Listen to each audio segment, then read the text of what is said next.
செய்திகள். 10% தள்ளுபடி திட்டத்தை மார்ச் 1ஆம் தேதி முதல் நிறுத்தப்பட உள்ளதாக சென்னை மெட்ரோ ரயில் நிர்வாகம் அறிவித்துள்ளது. அனைத்து உள்ளாட்சி அமைப்புகளிலும் மாற்றுத்திறனாளிகளுக்கு நியமன முறையில் உரிய பிரதிநிதித்துவம் வழங்கப்படும் வகையில் வரும் சட்டமன்ற கூட்டத்தொடரில் உரிய சட்டத்திருத்தம் கொண்டுவரப்படும் என்று தமிழ்நாடு முதலமைச்சர் மு க ஸ்டாலின் அவர்கள் தெரிவித்துள்ளார்.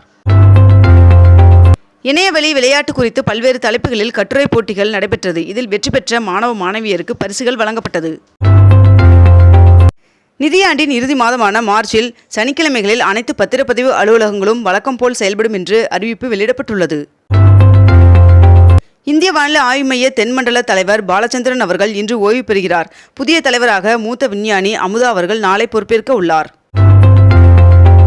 இந்திய பொருளாதார வளர்ச்சியில் தமிழ்நாடு முக்கிய பங்கு வகித்து வருகிறது என்று மத்திய கல்வி அமைச்சர் தர்மேந்திர பிரதான் அவர்கள் தெரிவித்துள்ளார்.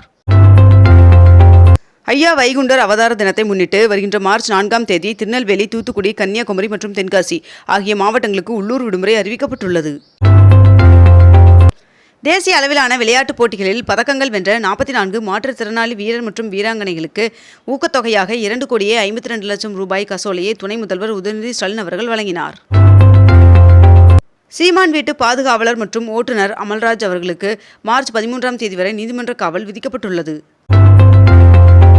தமிழுக்காக நாம் அனைவரும் ஒன்றுபட்டு போராடுவோம் என்று முதலமைச்சர் மு க ஸ்டாலின் அவர்கள் அழைப்பு விடுத்துள்ளார். 22 கேரட் ஆபண தங்கத்தின் விலை சவரனுக்கு 400 ரூபாய் குறைந்து ஒரு சவரன் 63,680 ரூபாய்க்கு விற்பனையாகிறது. அதேபோல் 1 கிராம் வெள்ளியின் விலை கிராமிற்கு 1 ரூபாய் குறைந்து 1 கிராம் வெள்ளி 105 ரூபாய்க்கு விற்பனை செய்யப்பட்டு வருகிறது. மதுரை கோரிப்பாளையம் பகுதியில் மேம்பால பணிகள் காரணமாக இன்று முதல் போக்குவரத்து மாற்றம் செய்யப்படுவதாக அறிவிக்கப்பட்டுள்ளது. உத்தரப்பிரதேச மாநில தூய்மை பணியாளர்களுக்கு மாத ஊதியத்தை 16,000 ரூபாயாக உயர்த்தப்படுவதாகவும் போனஸாக 10,000 வழங்கப்படுவதாகவும் அறிவிக்கப்பட்டுள்ளது. அமைச்சர் செந்தில் பாலாஜி அவர்களின் வழக்கில் கூடுதல் குற்றப்பத்திரிகைகளை ஒரே வழக்கில் இணைத்து சிறப்பு நீதிமன்றம் உத்தரவிட்டுள்ளது. தமிழ்நாடு வீட்டு வசதி வாரியத்தின் சார்பில் புதிதாக கட்டப்பட்டுள்ள 1046 அடுக்குமாடி குடியிருப்புகளை முதலமைச்சர் மு க ஸ்டாலின் அவர்கள் திறந்து வைத்தார். நடிகை விஜயலட்சுமி அவர்களின் புகார் குறித்த விசாரணைக்கு இன்று ஆஜராக முடியாது என்று நாம் தமிழர் கட்சியின் ஒருங்கிணைப்பாளர் சீமான் அவர்கள் தெரிவித்துள்ளார். தமிழகத்தில் இன்று கன்னியாகுமரி, திருநெல்வேலி, தென்காசி, தூத்துக்குடி, விருதுநகர், ராமநாதபுரம், புதுக்கோட்டை, சிவகங்கை, தஞ்சாவூர் மற்றும் மதுரை ஆகிய மாவட்டங்களில் ஒரு சில இடங்களில் கனமழை பெய்ய வாய்ப்புள்ளதாக வானிலை மையம் தகவல் தெரிவித்துள்ளது. ஈரோட்டில் நேற்று 37.2 டிகிரி செல்சியஸ் வெப்பநிலை பதிவாகியுள்ளது. மகா கும்பமேளாவில் சுமார் 65 கோடி பக்தர்கள் பங்கேற்று புனித நீராடியுள்ளனர் என்று தகவல் தெரிவிக்கப்பட்டுள்ளது. தூத்துக்குடி மாநகராட்சியில் 2025-26ஆம் நிதியாண்டிற்கான 7,45,00,000 ரூபாய்க்கான உபரி வருவாய் பட்ஜெட்டை மேயர் ஜெகன் பெரியசாமி அவர்கள் நேற்று தாக்கல் செய்தார். மாசி மகத்தையொட்டி வருகின்ற மார்ச் 13ஆம் தேதியன்று புதுச்சேரி மற்றும் காரைக்காலில் உள்ள அரசு மற்றும் தனியார் பள்ளிகளுக்கு கல்வித்துறை விடுமுறை அறிவித்துள்ளது. மேலும் அன்றைய தினம் பொதுத் தேர்வுகள் இருந்தால் அவை வழக்கம் போல நடைபெறும் என்றும் தெரிவிக்கப்பட்டுள்ளது. மத்திய நெடுஞ்சாலைத்துறை அமைச்சகம் 2025-26ஆம் நிதியாண்டில் 10,000 கிலோமீட்டர் தூரத்திற்கு சாலை அமைக்க இலக்கு நிர்ணயித்துள்ளதாக தகவல் வெளியாகியுள்ளது. ஆவின் பால் மற்றும் பால் உபப்பொருட்களின் தினசரி விற்பனையை 1,50,00,000 ரூபாயாக உயர்த்த வேண்டும் என்று அமைச்சர் ராஜகண்ணப்பன் அவர்கள் தெரிவித்துள்ளார். தொழில் நகரான கோவையில் தகவல் தொழில்நுட்ப நிறுவனங்கள் பெருகி வரும் நிலையில் இந்தியாவிலேயே 2ஆம் நிலை நகரங்களில் உலகளாவிய திறன் மையங்கள் அமைய உள்ள நகரங்களின் பட்டியலில் 3ஆம் இடம் பிடித்துள்ளது. கேரள பல்கலையில் இளங்கோவடிகள் அவர்களின் பெயரில் தமிழ் இருக்கை அமைக்க தமிழ்நாடு அரசு பங்கு தொகையாக 1 கோடி ரூபாய் ஒதுக்கீடு செய்து அரசாணை வெளியிட்டுள்ளது. உதான் திட்டம் மூலம் வேலூர், சென்னை இடையே விரைவில் விமான சேவை இயக்கப்பட உள்ளது என்று ஒன்றிய சிவில் விமான போக்குவரத்துறை அமைச்சர் தெரிவித்துள்ளார். ஹைட்ரோ கார்பன் திட்டத்தை தடுக்க முதலமைச்சர் தீவிர நடவடிக்கை எடுக்க வேண்டும் என்று தமிழ்நாடு காங்கிரஸ் கமிட்டி தலைவர் செல்வ பெருந்தகை அவர்கள் கோரிக்கை விடுத்துள்ளார். பேருந்து குறிப்பேடு தாள்கள் ஆங்கிலத்தில் மாற்றப்பட்டுள்ளதாக வெளியான தகவலுக்கு சென்னை மாநகர போக்குவரத்து கழகம் மறுப்பு தெரிவித்துள்ளது. அம்ரூத் திட்டத்தின் கீழ் முல்லை பெரியாறு கூட்டு குடிநீர் திட்டப்பணிகளின் ஒரு பகுதியாக மாநகரில் பெரிய அளவிலான குழாய்கள் அமைக்கும் பணிகள் தீவிரமாக நடைபெற்று வருகிறது. ஊரக வேலை உறுதி சட்டத்தை செயல்படுத்துவது தொடர்பாக புகார்களை நிவர்த்தி செய்வதற்கு 14 மாவட்டங்களுக்கு குறை தீர்ப்பாளர்களை நியமித்து தமிழ்நாடு அரசு உத்தரவு பிறப்பித்துள்ளது. மகா சிவராத்திரியை விழாவை முன்னிட்டு மதுரை மீனாட்சியம்மன் சுவாமி கோவிலில் இரவு முழுவதும் சிறப்பு வழிபாடுகள் நடைபெற்றது.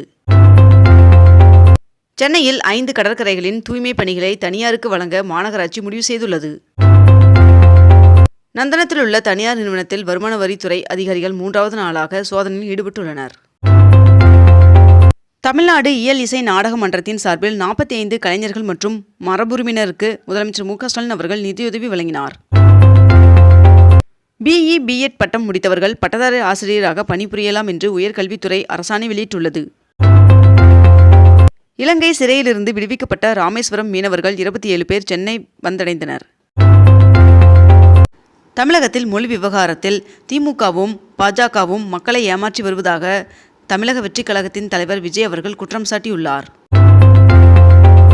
ஊத்துக்கோட்டை திருமலைசை இடையே போக்குவரத்து நெரிசலை குறைக்க 20 கோடியில் சாலை விரிவாக்க பணி நடைபெற்று வருகிறது. மேலும் இப்பணி 6 மாதத்தில் நிறைவடையும் என்றும் தகவல் தெரிவிக்கப்பட்டுள்ளது.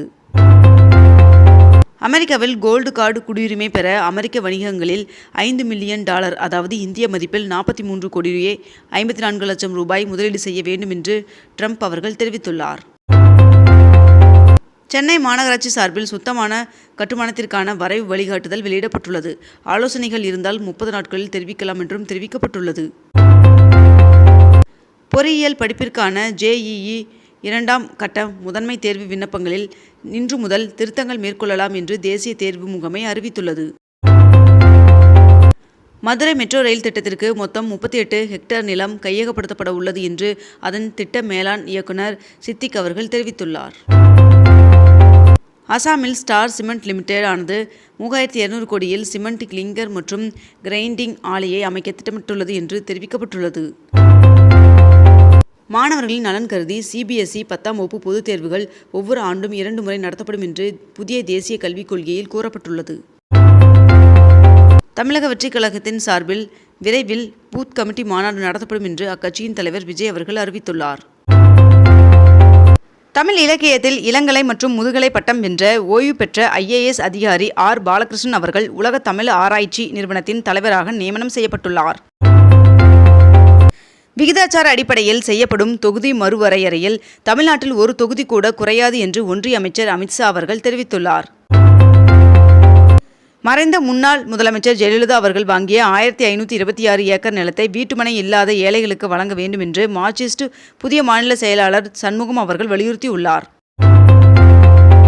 மும்பையிலிருந்து கடத்தி வரப்பட்ட 2 கோடியே 80 லட்சம் ரூபாய் மதிப்புள்ள தங்கப்பசை சென்னை விமான நிலையத்தில் பறிமுதல் செய்யப்பட்டுள்ளது. இத்துடன் இன்றைய தலைப்புச் செய்திகள் நிறைவடைகின்றன. மேலும் இதுபோன்ற அண்மை தகவல்களை உடனுக்குடன் தெரிந்து கொள்ள அக்னிபூ சேனலை சப்ஸ்கிரைப் செய்து கொண்டு தொடர்ந்து இணைந்திருங்கள். நன்றி, வணக்கம்.